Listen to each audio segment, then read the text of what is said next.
ఈ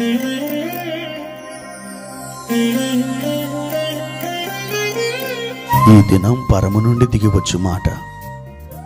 ఇది నీ జీవితానికి వెలుగుల బాట. నీ ఒడిలో ఉంచబడిన దీవెనల మూట, అద్భుతాల ఆనంద ఊట. మే 19 సంవత్సరమంతా మీరు బైబిల్ చదివి ముగించడానికి ఈరోజు మీరు చదవలసిన లేఖన భాగము ఉదయం మొదటి దినవృత్తాంతముల గ్రంథం 7, 8 మరియు 9 అధ్యాయములు. సాయంత్రం యోహాను సువార్త 6వ అధ్యాయము 22 నుండి 44వ వచనం వరకు. ప్రియమైన దేవుని బిడ్డలారా, ఈ ఉదయకాల సమయంలో ప్రభు మిమ్మల్ని దర్శించి బలపరచునుగాక. ఎలా ఉన్నారు? రాత్రంతా సుఖంగా నిద్రపోయారా? ఈ ఉదయకాలం మీరు నిద్ర నుండి లేచి ప్రభు సన్నిధికి వెళ్ళారా?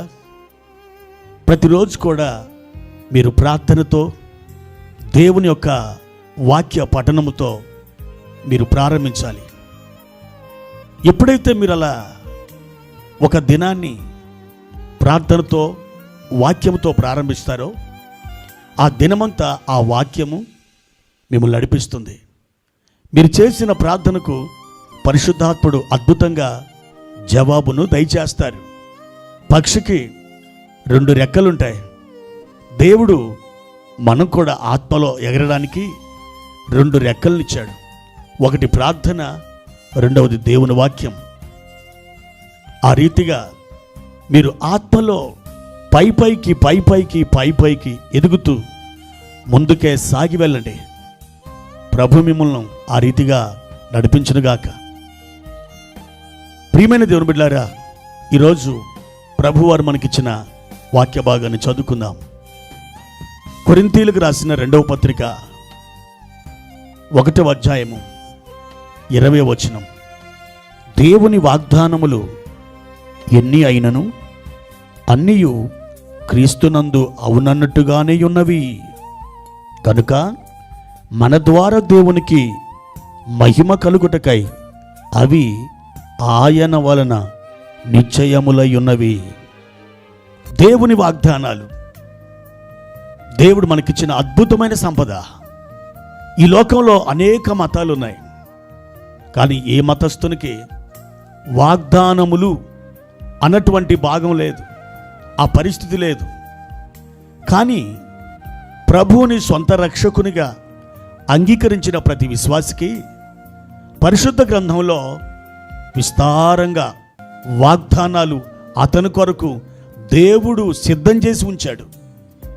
వాగ్దానములే మన బలం, వాగ్దానములే మన ధైర్యం, వాగ్దానములే మన లంగరు, వాగ్దానములే చీకటిలో త్రోవ చూపించే దీపం.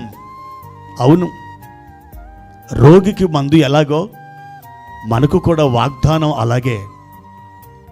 బాటసారికి చీకటిలో ఒక దీపం ఎలాగో మనకు కూడా వాగ్దానములు అలాగే.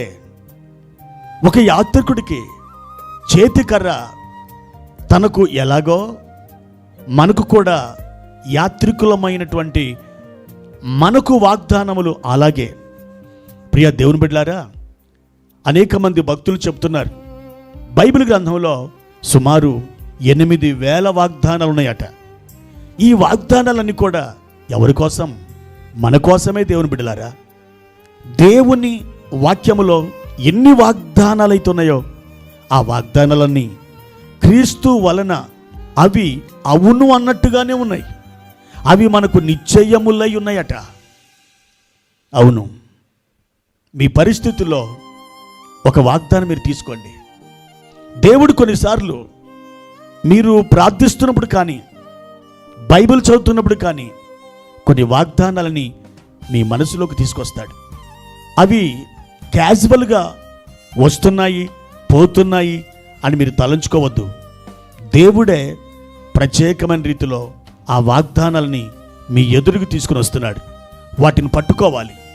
ప్రియమైన దేవుని బిడ్డలారా, ఒక వాగ్దానం మన జీవితంలో నెరవేరాలంటే ఏం చేయాలి?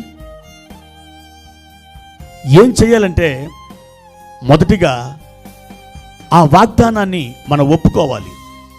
ఉదాహరణకి, నేను స్వస్థపరిచే యెహోవా నేనే అని దేవుడు చెప్పినప్పుడు, అవును ప్రభువా, నీవు నన్ను స్వస్థపరచువాడు, నీవు నాకు స్వస్థత ఇచ్చువాడు, నేను ఒప్పుకుంటున్నాను.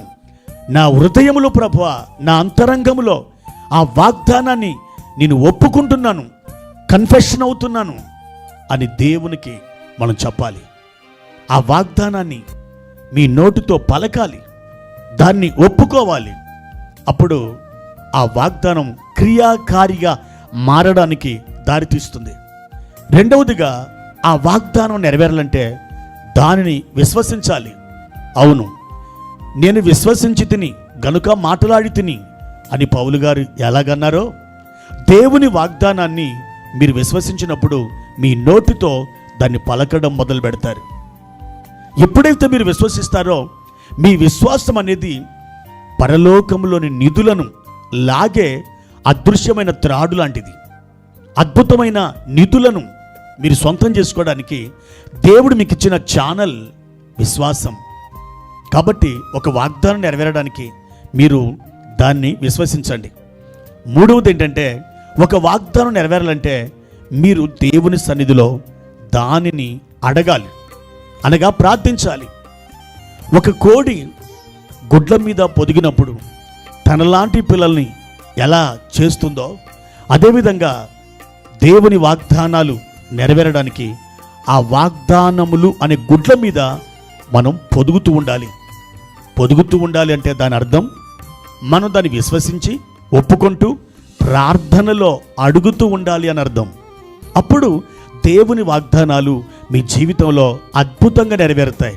అవును, పరిస్థితులు వేరైనా, ఒకవేళ సందర్భం వేరైనా, నీకు ఈ కార్యం జరగదు అని నీ మనసు కనిపించిన, ఒకవేళ నీ అంతరాత్మ నీవు పిచ్చివాడవు, పిచ్చిదానవు, ఇలాంటి పరిస్థితుల్లో నీవు నమ్మడం ఇది అసాధ్యం అని ఒకవేళ నీ మనస్సు నీ మీదనే ధ్వజమెత్తిన, నా ప్రియ దేవుని బిడ్డ, అలజడి చెందవద్దు. వాగ్దానాలు నెరవేర్చే దేవుడు ఆశ్చర్యకరమైన రీతిలో మీ పట్ల ఆ వాగ్దానాన్ని నెరవేరుస్తాడు. అటువంటి కృప దేవుడు మీకు అనుగ్రహించునుగాక. ప్రార్థన. పరిశుద్ధుడా, ప్రేమ కలిగిన తండ్రి, ఈ ఉదయకాల సమయంలో వాగ్దానములు మా పట్ల నెరవేరడానికి మేము ఏమి చేయవలెనో మీరు మాకు సూచించినందుకై వందనాలు. మేము వాగ్దానములు పొందటమే కాదు, ఆ వాగ్దానములు నెరవేర్పు దిశగా అడుగులు ముందుకు వేయడానికి మీరు సహాయము చేయమని ప్రార్థిస్తున్నాను. మీ ఘనమైన నామం మహిమ పరచబడునుగాక. మా తండ్రి, మీరు కృప చూపించండి, మీరు లేవనెత్తండి, మీరు బలపరచండి, మీ నామాన్ని మహిమపరచుకొనమని ఘనత మహిమ ప్రభలు మీకే అర్పిస్తూ యేసు నామములు అడిగి వేడుకుంటున్నాము తండ్రి. ఆమేన్.